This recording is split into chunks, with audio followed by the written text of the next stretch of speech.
Itulah TKP di mana Agal mengalami kecelakaan kerja.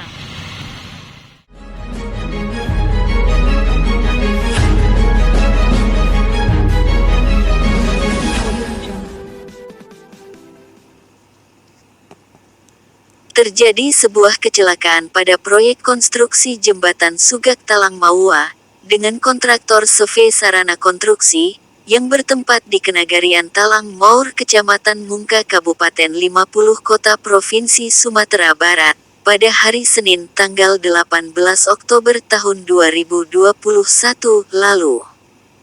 Adapun korban dari kecelakaan kerja tersebut berinisial AM yang baru usia 16 tahun. Akibat kecelakaan yang dialami, korban harus menjalani pengobatan serius dengan penanganan dokter spesialis.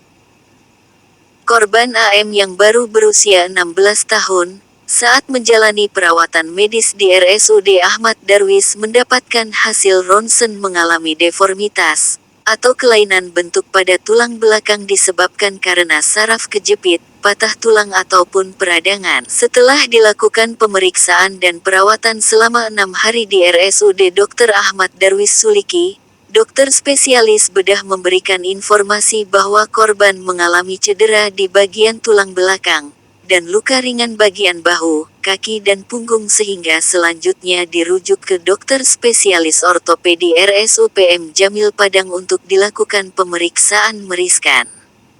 Saat ditemui awak media NKRI Pos, korban AM memberikan informasi kronologis kejadian kecelakaan kerja tersebut. Saat itu saya sedang mengikat besi dan berada di bawah ikatan besi, tiba-tiba ikatan besi itu runtuh dan saya tertimpa oleh besi itu, ujar AM.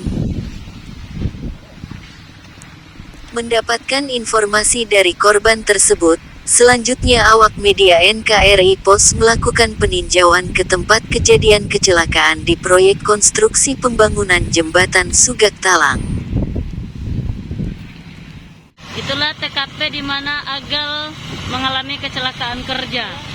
Saat kami sedang berada di lapangan melihat proyek APBD yang berada di daerah Talang, Jorong Talang Maur, Kecamatan Mungka, Kabupaten 50 Kota.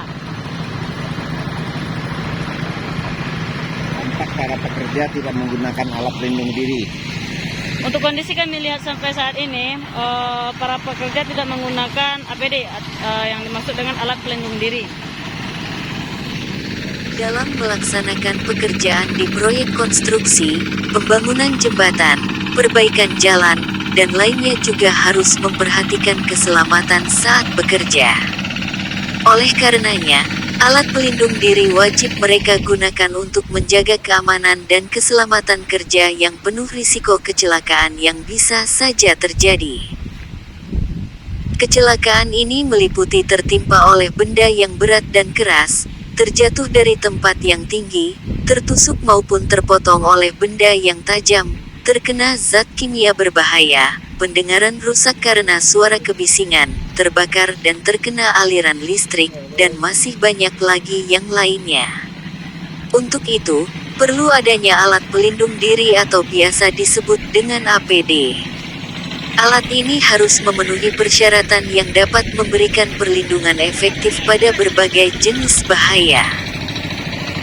Berdasarkan kecelakaan kerja yang dialami oleh AM, seorang pekerja yang masih di bawah umur, serta berdasarkan hasil investigasi awak media NKRI Pos di tempat pelaksanaan proyek konstruksi pembangunan jembatan Sugak Talang, di mana terkesan mengabaikan APD dan K3 kepada pekerja, patut diduga hal tersebut merupakan kelalaian serius yang dilakukan Dinas PUPR Kabupaten 50 Kota serta CV Sarana Konstruksi sebagai pelaksana proyek tersebut terhadap kemanusiaan.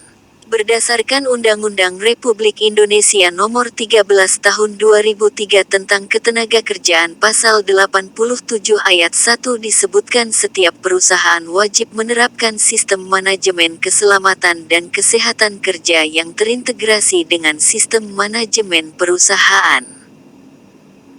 Lebih lanjut berdasarkan undang-undang yang sama Pasal 190 Ayat 1, diuraikan menteri atau pejabat yang ditunjuk mengenakan sanksi administratif atas pelanggaran ketentuan-ketentuan sebagaimana diatur dalam Pasal 87 Undang-Undang Nomor 13 Tahun 2003. Selanjutnya pada Pasal 190 Ayat 2 Undang-Undang Nomor 13 Tahun 2003 disebutkan sanksi administratif sebagaimana dimaksud dalam ayat 1 berupa teguran, peringatan tertulis, pembatasan kegiatan usaha, pembekuan kegiatan usaha, pembatalan persetujuan, pembatalan pendaftaran, penghentian sementara sebagian atau seluruh alat produksi, dan pencabutan izin. Berdasarkan temuan media NKRI Pos diketahui korban AM merupakan salah seorang pekerja yang baru berusia 16 tahun. Merujuk kepada Undang-Undang Nomor 13 Tahun 2003 sebagaimana diubah menjadi Undang-Undang Nomor 11 Tahun 2021 tentang Cipta Kerja terkait ketentuan mempekerjakan anak yang diatur pada Pasal 1 Angka 26 Undang-Undang Nomor 13 Tahun 2003 tentang ketenaga kerjaan disebutkan anak adalah setiap orang yang berumur di bawah 18 tahun. Selanjutnya berdasarkan Undang-Undang Ketenagakerjaan Pasal 68 ditegaskan bahwa pengusaha dilarang memperkerjakan anak di bawah umur, yang berdasarkan ketentuan adalah anak yang usianya di bawah 18 tahun. Sementara itu sebagaimana yang diatur dalam Pasal 185 Undang-Undang Nomor 13 Tahun 2003, ditegaskan bahwa mempekerjakan anak yang belum berusia 18 tahun merupakan tindak pidana kejahatan.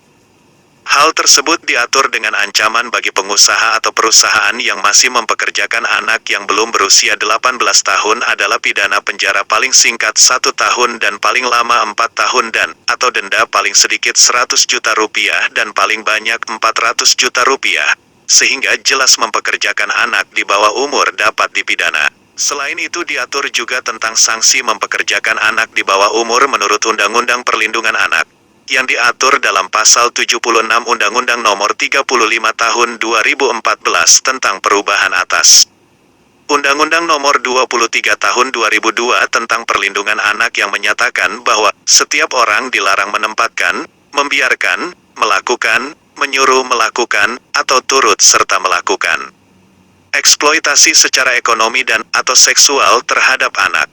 Adapun sanksi atas pelanggaran pasal di atas yaitu dipidana dengan pidana penjara paling lama 10 tahun dan atau denda paling banyak 200 juta rupiah. Diketahui Undang-Undang Dasar 1945 Pasal 27 Ayat 2, disebutkan tiap-tiap warga negara berhak atas pekerjaan dan penghidupan yang layak bagi kemanusiaan. Sehingga perlindungan kepada pekerja wajib diperhatikan oleh para pemberi pekerjaan demi kemanusiaan sebagaimana ditegaskan dalam Undang-Undang Nomor 13 Tahun 2023 tentang Ketenagakerjaan Pasal 86 bahwa pekerja atau buruh mempunyai hak untuk memperoleh perlindungan atas keselamatan dan kesehatan kerja. Lebih lanjut ditegaskan juga pada Pasal 87 Undang-Undang Nomor 13 Tahun 2003 ditegaskan bahwa setiap perusahaan wajib menerapkan sistem manajemen keselamatan dan kesehatan kerja, atau disingkat SMK 3, yang terintegrasi dengan sistem manajemen perusahaan.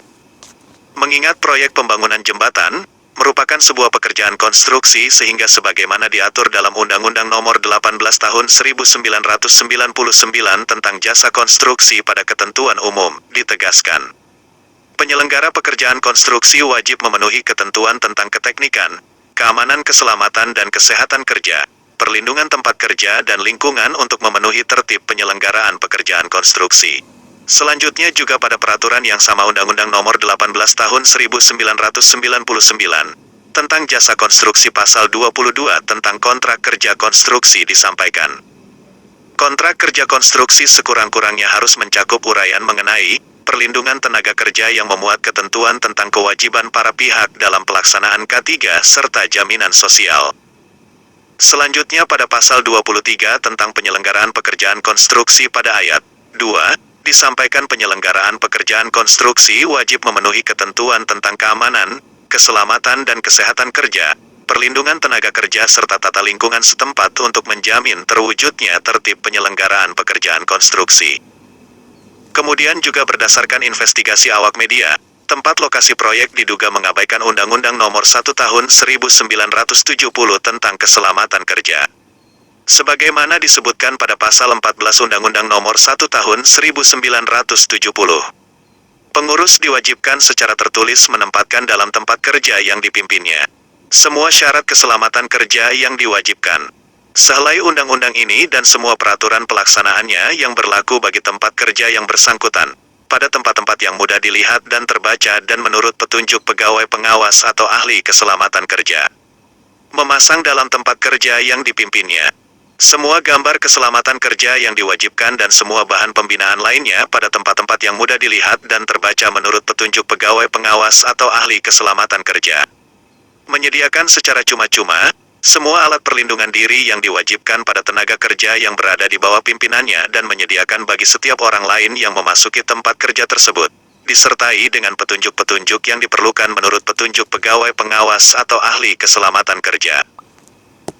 Hal tersebut diharapkan agar sebagaimana yang diatur dalam Undang-Undang Nomor 23 Tahun 1992 tentang Kesehatan Pasal 23, 1. Kesehatan kerja diselenggarakan untuk mewujudkan produktivitas kerja yang optimal. 2. Kesehatan kerja meliputi pelayanan kesehatan kerja, pencegahan penyakit kerja dan kekesehatan kerja. 3. Setiap tempat kerja wajib menyelenggarakan kesehatan kerja.